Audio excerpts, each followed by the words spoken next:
as you had pointed out, you're kind of the breadwinner of the family. And, I know for Josh and Kevin and me, when we talk to prospective students, oftentimes they may be the breadwinners, and for them to make the decision to make a change and to build their dreams, it's very scary for them. Because they are the breadwinners and they need to provide for the family. But for you, you said, hey, I need to do this. I've got to do this.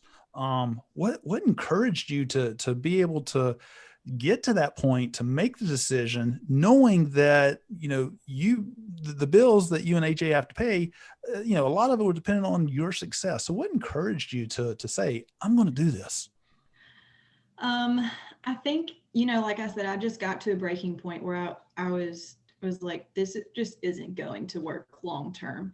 And I don't really know what sparked my particular,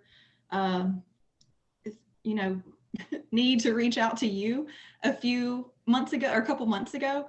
I was just like, you know what? I want to know more about this cash PT stuff. I'm going to message David Bayliff because he's the captain of Uncaged Clinician, and he'll probably have some good resources for me to look into.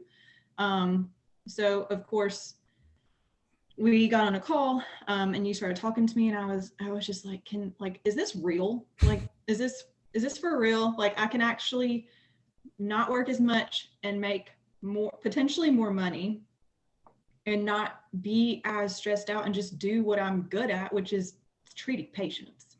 Right.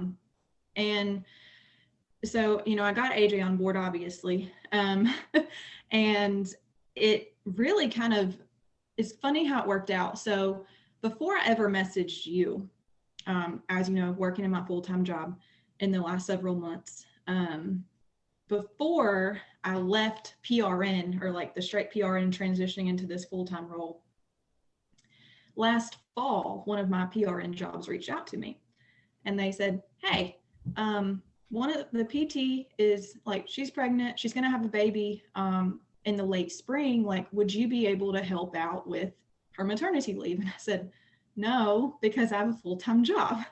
I don't have, that many hours in a week to devote to this job and to covering her. I said, I'm more than happy to help on a weekend or two, but I can't do that every weekend. And they're like, okay. And so then a couple months passed by, they reached out again after the new year and they said, hey, are you still doing that thing with your job? And I was like, yeah, why wouldn't I be? And they're like, well, just checking to see if anything's changed because we still need coverage. And I was like, well, I can't help you. Like, again, I can do some weekends, but not every weekend. So then after talking to you and just being in this like really unhappy type of state, I said, of course, being the breadwinner, I can't just throw it all away and not have any income. So I reached back out to them and I was like, hey, did y'all find coverage yet? And they were like, no, actually, like, do you want to do it? And I said, yeah, sign me up. I said, when do I need to start? And so I committed to them. I wrote my letter of resignation that night and I handed it in the next Monday. And that's where we are. I love it. I love it. Well, in all that, what I want our listeners to make sure that they hear was that you recognize that you needed a change.